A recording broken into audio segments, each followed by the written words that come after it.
Amém? Amém, vamos sair daqui hoje assim? A gente é chamado a ser discípulo para sempre, não só de uma vez, não só de uma forma esporádica. Antes da gente ler esse trecho aí de João capítulo 8, verso 31 e 32, eu quero te trazer um pouquinho de contexto rápido, só para a gente entender o que está acontecendo. Num determinado momento, Jesus vai até o templo, lá em Jerusalém, ele já está no finalzinho aí da sua vida, ministério, já ele vai entregar a sua vida e vai morrer, então ele já estava em Jerusalém, entra no templo para ensinar. Nesse momento, muitas pessoas já conheciam a respeito dele, várias pessoas se reúnem ao redor de Jesus para ouvir os seus ensinamentos. E aí, nesse momento, alguns mestres da lei e fariseus trazem uma mulher surpreendida em adultério para saber e para ver o que Jesus faria com aquela mulher. Você conhece esse episódio, você já deve ter lido isso em algum momento na sua vida, e acontece aquilo que todos nós já sabemos. Jesus se vira para eles e fala: olha, se algum de vocês estiver sem pecado, seja o primeiro a atirar a pedra nessa mulher. Pode fazer. E os estudiosos vão dizer que Jesus está querendo dizer: olha, se algum de vocês não tiver também esse pecado de adultério na vida de vocês, pode atirar. E é tão bizarro que as pessoas começam a ficar envergonhadas, começam a largar as suas pedras, um a um começa a sair dali. Jesus se vira então para aquela mulher e fala: olha, agora vá e abandone essa vida de pecado. Eu não vou condenar você. Jesus naquela condição podia fazer isso, ele era o próprio Deus, ele podia perdoar pecados, e ele fala isso com aquela mulher: vai, abandona agora a sua vida de pecados. E aí o texto vai dizer que Jesus vai continuar ensinando aquelas pessoas que estavam ali ouvindo. E aí Jesus começa a dizer: eu sou a luz do mundo, quem me segue nunca andará em trevas, mas terá a luz da vida. E aí o texto vai dizer que vários fariseus que continuavam a ouvir Jesus começam então a criticar o seu ensinamento. Começam a falar: olha só, esse testemunho que você está dando de si mesmo não é válido. Como que você pode falar de si mesmo? Não faz o menor sentido isso para a gente. E aí Jesus então começa a falar com eles, começa a falar que o testemunho dele era válido sim, começa a dizer que aquilo que ele estava falando por ordem do Pai, o Pai o tinha enviado, e Jesus começa a ensinar muitas coisas maravilhosas, até para mim e para você hoje, a respeito dele, sobre quem ele é, sobre o que ele faz, e sobre o Pai que o tinha enviado. E a conclusão disso é que o texto vai dizer isso para a gente: muitos creram nele. Jesus começa a ensinar essas coisas, eu imagino Jesus falando com uma autoridade e com uma convicção, e de fato ele era aquilo que ele estava falando que ele era. E aí o texto vai dizer que muitos creram nele. E aí vem então o texto que a gente vai ler agora nesse momento, João capítulo 8, versos 31 e 32. Então Jesus diz aos judeus que haviam crido nele. O que ele diz? Se vocês permanecerem firmes na minha palavra, verdadeiramente serão meus discípulos, e conhecerão a verdade, e a verdade os libertará. Cara, uma galera crê em Jesus, crê nas suas palavras, começa a perceber, cara, o que ele fala é verdadeiro. Esse texto aqui é maravilhoso porque ensina pra gente coisas muito preciosas, especialmente nesse momento em que a gente está voltando de um retiro, de um momento em que a gente se propôs a buscar mais a Deus, em que a gente cultuava mais a Deus, em que a gente orava mais, talvez até mais do que a gente faz habitualmente no nosso dia a dia. Alguns creram em Jesus nesse episódio em que Jesus vive, quando ele está aqui no nosso meio. Quando a gente olha para a nossa vida e olha para momentos assim de retiro, a gente também vê coisas parecidas. Muitos, às vezes, também creem. A questão é que muitos não continuam. Como aconteceu, o texto aqui vai continuar, e aí Jesus vai falar coisas, e esses judeus vão ficar revoltados, logo depois de terem crido, e vão parar de seguir Jesus. E Jesus não vai atrás desses. Jesus continua firme com a sua palavra, e ele ensina: se vocês agora permanecerem firmes na palavra, verdadeiramente serão discípulos. Sabe o que isso ensina para mim e para você? É que dos discípulos é esperado um pouco mais. Quem é discípulo, quem quer caminhar com Jesus, quem quer andar com ele, quem crê na sua palavra e agora quer viver isso na sua vida dia a dia, desses é esperado um pouco mais. Não apenas uma crença esporádica do tipo: pô, eu creio nesse Jesus, o que ele tem a dizer realmente parece ser verdade, eu acredito nessas coisas. Não apenas uma pequena familiaridade com algumas histórias bíblicas, talvez você conheça, à medida que você foi crescendo, um tio, uma tia, o pai, uma mãe contou alguma coisa, você lembra, talvez Moisés, talvez alguma coisa de Davi, e aí você conhece uma ou outra coisa. Dos discípulos é esperado um pouco mais, não apenas uma vida que vem a alguns cultos aqui e para por aí. Dos discípulos é esperado que eles permaneçam. Dos discípulos é esperado que eles permaneçam. Permanecer é diferente de ser esporádico, é diferente de ser uma vez ou outra, é diferente de uma vida cheia de altos e baixos. Permanecer requer continuidade, requer uma vida que prossegue naquilo que se crê. A nossa vida com Deus não deve ser apenas uma vida de eventos, uma vida de retiros, uma vida de conferências ou uma vida de qualquer outra coisa que você possa imaginar que a igreja possa te oferecer. Não pode ser esporádico. E aí eu estava pensando nisso aqui e me lembrei que lá uma noite no retiro uma galera estava querendo ver a final da NBA. Quem quis ver a final da NBA lá e assistiu? Uma galera pediu, eles assistiram lá no local de culto, ligaram lá, era o último jogo, talvez tivesse mais um, mas aí não rolou, porque era o Boston contra os Warriors, certo? Então, e aí eu estava imaginando aquele jogador de basquete na final da NBA, do principal campeonato, do principal país que joga basquetebol. Se você chegar para um jogador de basquetebol, no momento em que ele está jantando com a sua família, e você perguntar para ele o que ele é, o que você acha que ele vai dizer nesse momento? Fora da quadra, fora do momento em que ele está realmente exercendo aquela profissão dele, ele vai dizer que ele é um jogador de basquetebol. Eu pensei no exemplo de basquete, mas eu penso muito mais em futebol. Mas é óbvio que ele vai dizer que ele é um jogador de basquete. Ele não é um jogador só quando ele está em quadra jogando. A vida dele de jogador vai muito além do que aquele momento, talvez curto, na carreira dele. A qualquer momento ele vai dizer que ele é um jogador. Se ele estiver numa festa, ele vai viver e vai se comportar como um jogador, ou espera-se isso dele. Se ele estiver num jantar com a família, se ele estiver passeando com os amigos, em qualquer momento ele vai ser um jogador. O que faz dele um jogador vai muito além do que aquele momento de alguns minutos em que ele joga o basquetebol numa quadra, numa final de um campeonato. É algo que está sempre com ele. O que faz dele um jogador vai fazer com que ele se planeje, com que ele pense no que ele vai comer em todos os momentos, com que ele pense talvez nas suas férias, com que ele ajuste toda a sua vida em torno dessa escolha que ele fez de ser um jogador. Dos discípulos é esperado a mesma coisa, é esperado que permaneçam, que a gente não seja crente só no momento em que a gente pisa aqui nesse lugar que é chamado de igreja. Dos discípulos é esperado que nós sejamos discípulos em todos os momentos, em todas as situações, no momento em que a gente está comendo, no momento que a gente está conversando, no momento que a gente está saindo com os nossos amigos. Dos discípulos é esperado a mesma coisa, assim como um jogador é jogador em todos os momentos. Sabe por que isso acontece? Porque discípulos têm privilégios que outros não têm. Entre várias outras coisas, o discípulo de Jesus tem a presença dele em todo o tempo. O discípulo de Jesus pode ter a proximidade constante dele.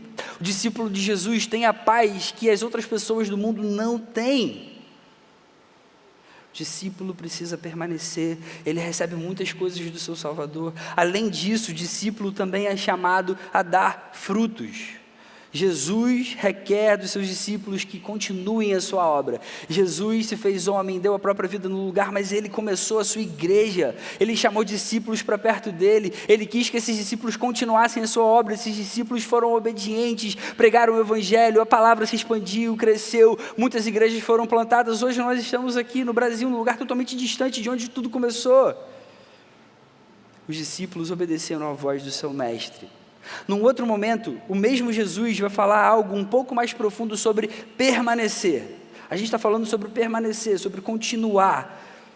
Ele vai dizer que ele é a videira e nós somos os ramos. E ele vai ensinar esses discípulos: olha, se vocês não estiverem conectados em mim, vocês não podem fazer nada. Vocês não podem dar frutos. Vocês não podem fazer coisa alguma. Eu trouxe aqui um galinho aqui. Pensa que isso aqui é um ramo de videira. Não é. É um matinho que estava ali fora. Ainda bem que eu lembrei antes de subir aqui. Cara, você consegue imaginar esse galinho que agora está solto, tadinho? Ele está sem agora algo que possa dar vida para ele. Você consegue imaginar esse pedacinho de planta dando fruto agora? Ainda que você pense, ainda que você se esforce, ainda que você colhe com durex aqui uma frutinha, você acha que essa fruta vai continuar? Você acha que essa fruta vai, permanecer ou qualquer outra coisa do tipo? Um galho que agora está solto, que não está mais conectado à principal árvore dele, não serve para nada.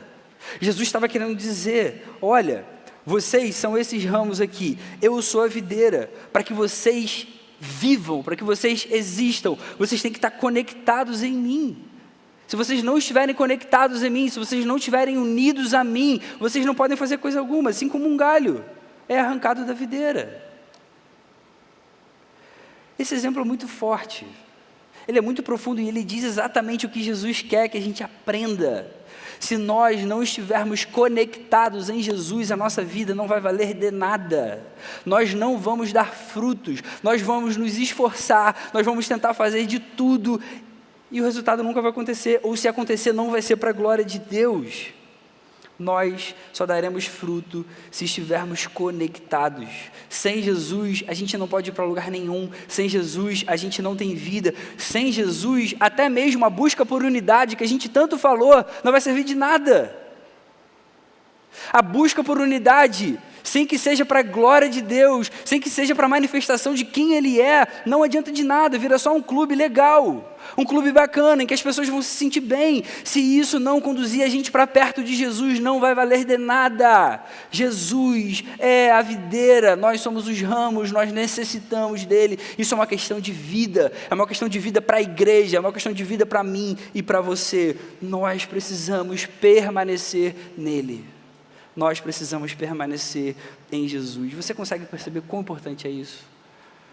Quão profundo é isso? Então eu queria trazer 3 aplicações rápidas para a gente guardar no nosso coração, e eu vou desafiar vocês na última delas, beleza? Eu vou falar de constância, eu vou falar de disciplina e eu vou falar de compromisso. Guarda isso no seu coração. Constância, disciplina, compromisso. Nós vamos precisar dessas 3 coisas para que nós consigamos viver uma vida que permanece, uma vida que se mantém firme em Jesus, uma vida que tem experiências tão legais ou maiores ou melhores do que aquelas que a gente viveu lá no retiro, naquele tempo que a gente estava lá junto e buscando a Deus. Em primeiro lugar, constância. O que é constância? Constância é a qualidade daquele que não falta uma tarefa. Constância é quando a gente não falta alguma atividade que a gente se propôs a fazer. É quando a gente não falta algum dever que a gente tem. Constância tem a ver com assiduidade, com frequência. Eu faço aquilo e eu permaneço fazendo sempre, sempre, sempre. Constância é você ser persistente, é você ser insistente. Eu sei que às vezes a gente na caminhada cristã, a gente se sente cansado, a gente se sente desanimado. Volta e meia essas coisas acontecem na nossa vida. A gente vive hoje num tempo em que todas as coisas são instantâneas. A gente quer tudo rápido, a gente quer pegar uma pipoca e fazer com que ela esteja pronta em 2 minutos. A gente quer pegar uma comida e quer comer em 10 segundos, esquenta no micro-ondas rapidinho, porque eu não vou aguentar esperar fazer uma comida que leva meia hora para fazer. Tudo tem que ser rápido, ninguém aguenta mais esperar para nada, ninguém aguenta ser paciente. Mas eu tenho uma coisa para falar para você: a vida cristã, por definição, não pode ser assim, ela não é assim. A vida cristã nunca vai ser instantânea, nunca vai ser esporádica. Vida cristã, por definição, é um processo. É um processo, é uma caminhada, é um relacionamento, é uma amizade que a gente constrói com o Deus do universo, com o Deus Criador, com o Deus que te ama, com Jesus, o nosso Salvador. Lá eu troquei uma ideia com um brother que ele veio assim desesperado: cara, me ajuda, eu estou com medo de como vai ser quando eu voltar. Eu estou com medo porque eu não sei se eu vou conseguir ficar firme. Eu falei para ele: cara, calma, primeiro de tudo, se acalma, respira. E eu falei para ele: olha só, fique em paz, porque a vida cristã é um processo, é uma caminhada. Você não vai ser da noite para o dia que vai ficar agora o cara mais santo do mundo. As coisas não são assim. A caminhada com Deus é um processo, é um relacionamento que a gente vai construir, é uma amizade. Eu tenho certeza que hoje o seu melhor amigo, a sua melhor amiga, você não fez e não confiou como confia hoje, no primeiro dia que vocês se falaram, que vocês se conheceram. Porque a amizade requer um processo de você se conhecer, e você se encontrar, e conhece mais, e se encontra mais, e conversa, e troca ideia, e quer estar perto, e quer estar junto. A vida com Deus é assim. Para nós cristãos, foi dado um livro. Deus deu um livro para a gente. Nós conhecemos o Jesus que conhecemos, o que a gente sempre fala, a palavra é um livro. Deus não deu para a gente um vídeo de YouTube de 3 minutos, falar, minha vontade é essa aqui, aprende rapidinho e tal, começa a viver dessa forma. Ele deu para a gente um livro, ele se revelou de forma gradativa, levaram anos, levaram séculos, levaram milênios, para a gente então chegar em Jesus, que era o ápice da revelação. Hoje tudo isso está registrado num livro. A ideia é que a gente leia, e releia, e leia mais uma vez, e se deleite nisso. Não é para a gente ficar pegando resumo. Sabe aquele resumo do amiguinho do colégio? Que, eu passei a matéria inteira e eu não anotei nada, e eu vou naquela aluna do CDF, vou pegar a anotação dela e vou ler. Ser constante é uma questão da gente se tornar um cristão verdadeiro, um cristão autêntico. Se nós não formos constantes, nós não vamos ser bons seguidores de Jesus. Sem constância, nós não vamos ser bons discípulos. O discípulo permanece. Jesus acabou de ensinar isso aqui para aquelas pessoas que estavam ouvindo, para aqueles que creram. Olha, então agora se vocês permanecerem, verdadeiramente vocês vão ser meus discípulos. E aí vocês vão conhecer a verdade, e essa verdade vai livrar cada um de vocês. Jesus deu para a gente liberdade, uma liberdade que permite que a gente consiga viver dessa forma. Talvez você entenda a liberdade que Deus dá de uma forma errada, porque às vezes você se converte, e aí você entende que, agora eu sou livre, agora eu sou livre dos meus pecados, e aí pensa assim, mas está tão difícil vencer isso, está tão difícil agora buscar, agora estou me sentindo tão preguiçoso, estou tendo tanta preguiça, tanta dificuldade de buscar, mas a liberdade é oposta. A liberdade é que agora você consegue olhar para Jesus e desejar Jesus. Você agora consegue, mesmo se sentindo preguiçoso, abrir a Bíblia e ler, entendendo que aquilo ali é a melhor coisa para a sua vida, ainda que você não tenha vontade naquele momento. Jesus te deu liberdade, agora seus olhos foram abertos, agora você entende, Jesus é tudo o que eu preciso. Se eu não estou querendo Ele, tem alguma coisa errada comigo, Senhor me perdoa, eu quero mais e mais de você. Constância, guarda isso no seu coração, nós precisamos ser constantes. Segundo lugar, disciplina tem a ver com obediência às regras, tem a ver com ordem, com boa conduta. Se nós temos um livro, se Deus deu para a gente um livro que mostra toda a vontade revelada dele para cada um de nós, não tem como nós não obedecermos, não tem como nós não sermos disciplinados. Se nós rejeitamos essa palavra que é revelada, nós não estamos rejeitando uma religião. Se nós rejeitamos esse livro, nós não estamos rejeitando uma filosofia ou uma ideia legalzinha. Toda vez que a gente rejeita esse livro, nós estamos rejeitando o próprio Jesus. Rejeitar a palavra é rejeitar o próprio Jesus. Rejeitar o Evangelho é rejeitar a Cristo, e um dia todos nós vamos estar diante dEle. Se hoje nós o rejeitamos, nós estamos rejeitando aquele a quem um dia nós vamos enfrentar no grande tribunal. Ser disciplinado é lutar contra a rejeição a Jesus, e todos nós já temos uma inclinação natural a querer rejeitar. A disciplina vai ajudar a gente a lutar contra isso. Constância, disciplina. Em terceiro lugar, compromisso. O que é compromisso? Compromisso é uma obrigação assumida por uma ou várias partes. Compromisso é um pacto. É um pacto que a gente faz. Quando eu me comprometo, ainda que você não fale isso de uma forma oficial ou formal, você está fazendo um pacto. Ainda que seja indireto, ainda que seja talvez oculto, é um pacto. Jesus já fez esse pacto com cada um de nós.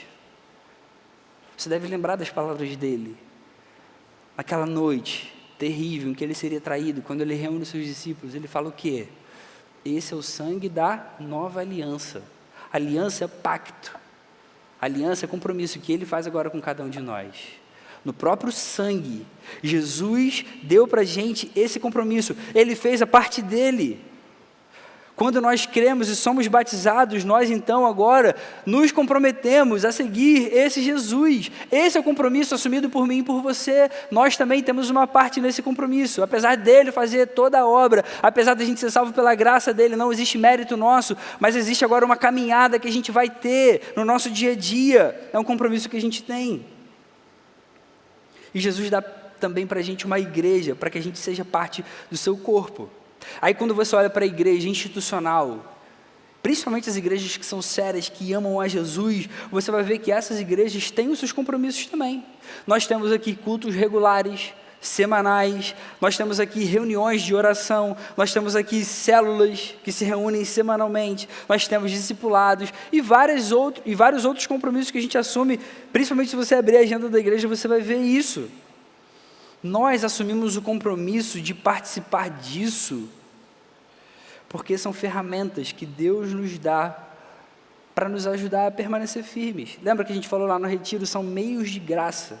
Deus é tão bondoso, tão gracioso, Ele sabe tanto que a gente precisa disso, que Ele dá para a gente, vou te dar então, cultos, para vocês se reunirem, para me cultuarem, vou dar para vocês reuniões de oração, para que vocês orem, porque vocês precisam disso, vou dar para vocês células, vou dar para vocês discipulado, para que vocês caminhem, continuem firmes. Ele dá isso para cada um de nós. E aí vem a parte que eu queria trazer para todos nós aqui. Há um tempo a gente já falou sobre isso aqui no Gol. Lá em 2020 a gente assumiu alguns compromissos. Vocês lembram quais são esses compromissos? Em primeiro lugar, fala aí. Ninguém lembra? O primeiro compromisso que a gente assumiu aqui, lembra? Aquele retiro de 2020 a gente voltou, galera, vamos então colocar aqui 3 compromissos diante de Deus. Todo mundo vai buscar isso com seriedade, com firmeza, e logo depois veio a pandemia e destruiu tudo. Mas o primeiro deles, todos pertenceriam a uma célula.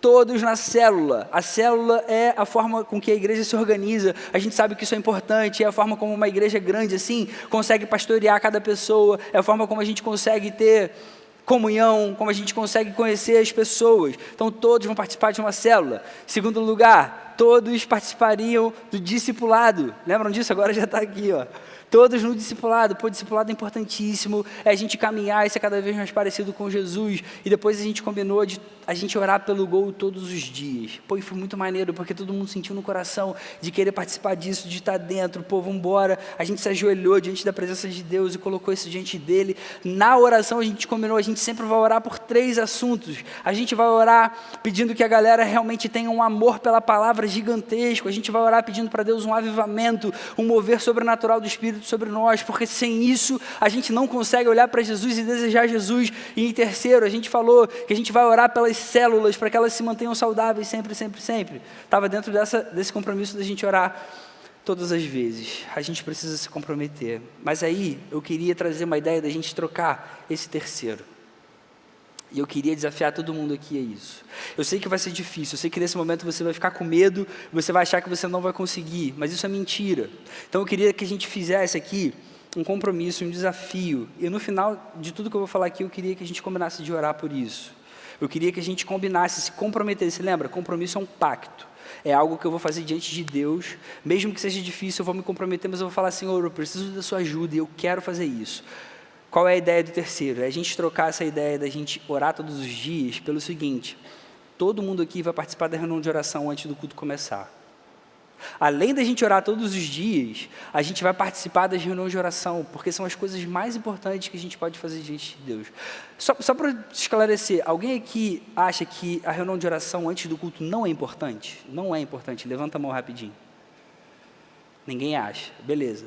O que faz com que a gente não esteja, não é uma questão da gente não achar que é importante, mas é uma falta de compromisso. É uma falta da gente colocar isso diante de Deus e falar, Senhor, eu vou cumprir isso, porque eu sei que isso é importante para a igreja, eu sei que isso é importante para a minha vida, então eu quero combinar isso com vocês aqui nesse momento. Todo mundo vai pertencer a uma célula, pertencer mesmo, participar, estar diante ali do líder, para ajudar, para fazer o que for preciso, para falar de Jesus para amigo de oração, para estar no dia a dia da célula mesmo. Todo mundo vai estar no discipulado. Pode procurar a Rebequinha, ela não pode estar aqui hoje porque ela está no finalzinho ainda da Covid, ela está assistindo a gente ali. Todo mundo dá um nome para a Rebequinha ou para o Pacielo, eu quero ser discipulado e eu também preciso no futuro discipular. E todo mundo vai estar aqui na reunião de oração. Talvez você olhe para mim e fale assim, cara, você é maluco, porque eu acho difícil as pessoas assumirem, mas eu não me importo, de verdade, assim. Se todo mundo continuar indiferente a isso, não é mais uma coisa minha com Deus, é uma coisa de cada um com Deus. A gente tem que colocar isso diante da igreja, diante das pessoas. E eu queria desafiar você a isso, eu sei que isso é possível, é só você se comprometer. E a gente nem está falando assim de uma coisa surreal, não, tipo assim, vamos passar o sábado na igreja, vai ser um dia dedicado. Cara, a gente não está falando, a gente está falando de 1 horinha antes só. 1 horinha antes, é só isso. E a gente queria jogar isso então para vocês, para todo mundo, para que todo mundo participe. Amém? Todo mundo vai chegar junto? Ou pelo menos a maioria? Sério, vocês entendem que isso é importante mesmo, assim? Que não é só uma coisa que foi inventada pelas pessoas ou pela igreja. Vocês conseguem imaginar o que poderia acontecer no nosso meio com esse ministério, se a gente começar a viver a vida com Jesus assim?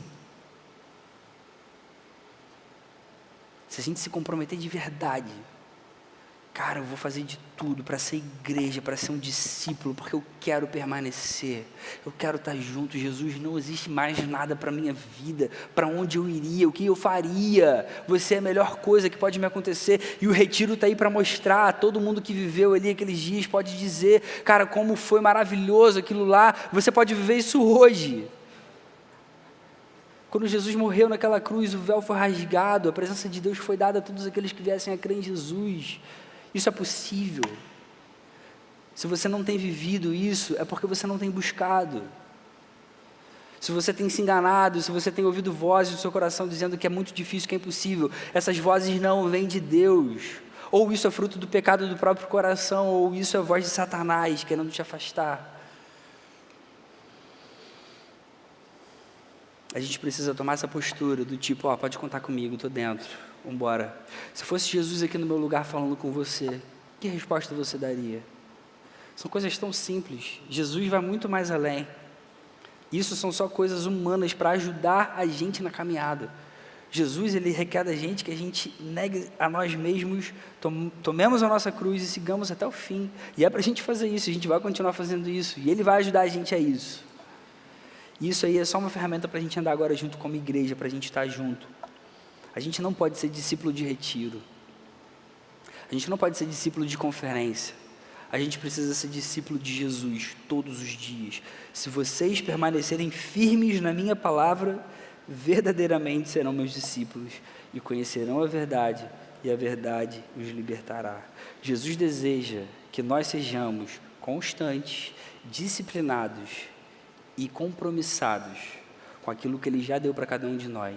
Ele é tão bom que Ele dá para a gente um grupo assim, grandão, maneiro, que quer a mesma coisa, que se compromete a andar junto e a fazer essas coisas para a glória dEle, para que cada vez mais outras pessoas possam se aproximar e possam querer estar nesse lugar, não porque existem pessoas bonitas e bacanas e legais, não porque aqui tem uma unidade que gosta da unidade como um fim em si mesmo, mas que aqui tem Jesus, aqui tem a presença do Espírito nesse lugar. É isso que atrai a gente, é isso que ajuda a gente a ser unido para a glória dEle.